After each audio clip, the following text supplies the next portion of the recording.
তো hey guys, welcome back to my channel. কেমন আছো তোমরা সবাই? আশা করি তোমরা সবাই ভালো আছো, সুস্থ আছো। আর আমরাও কিন্তু ভালো আছি আর সুস্থ আছি।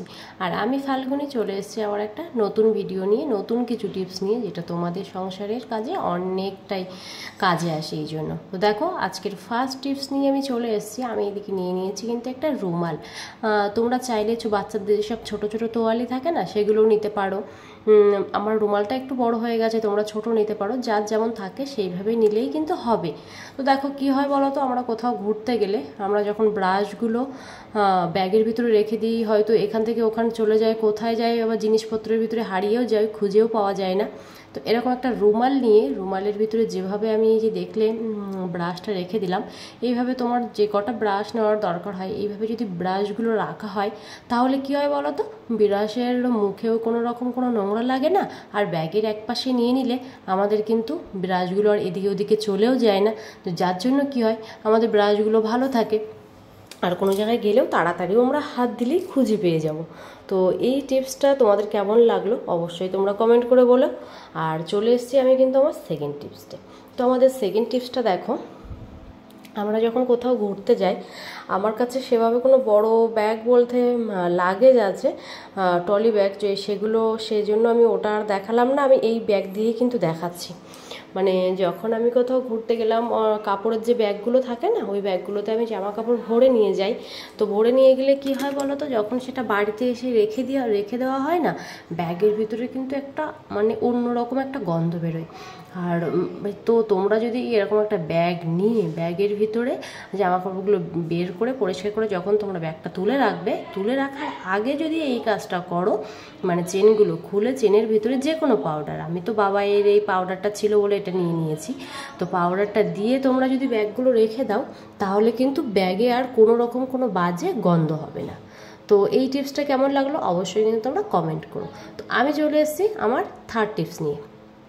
তো এই টিপসটা কি দেখো, আমি নিয়ে নিয়েছি কিন্তু একটা মিক্সার জার। আর মিক্সার জারটা দেখো, এই যে আমরা মশলাগুলো পেশাই করি, আমাদের অনেকটা কাজ সহজ হয়ে যায়, এর জন্য কিন্তু বেশিরভাগ আমরা মিক্সার ইউজ করি।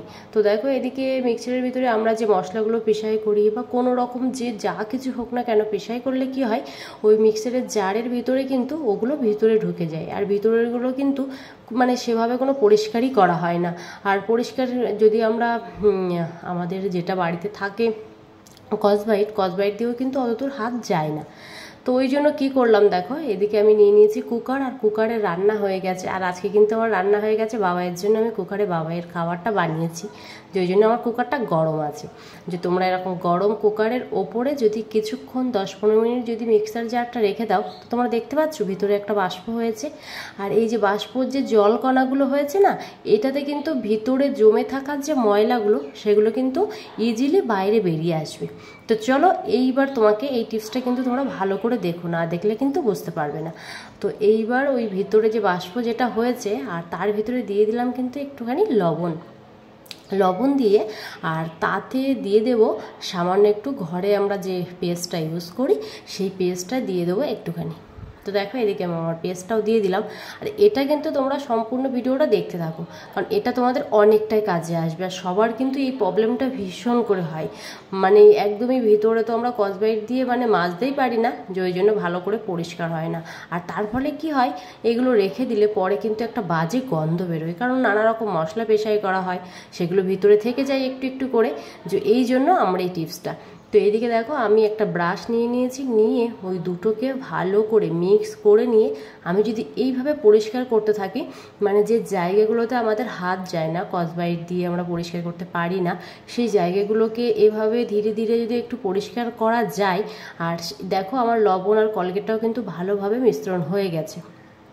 তো এইভাবে যদি আমি পরিষ্কার করে নিতে পারি, আর আমি তার সাথে সাথে না ওর সাইডটাও একটু ওপরের বডিটাও ভালো করে পরিষ্কার করে নিচ্ছি। তো চলো, আমি ধুয়ে নিয়ে এসেছি, তারপরে তোমরা এই রেজাল্টটা দেখো।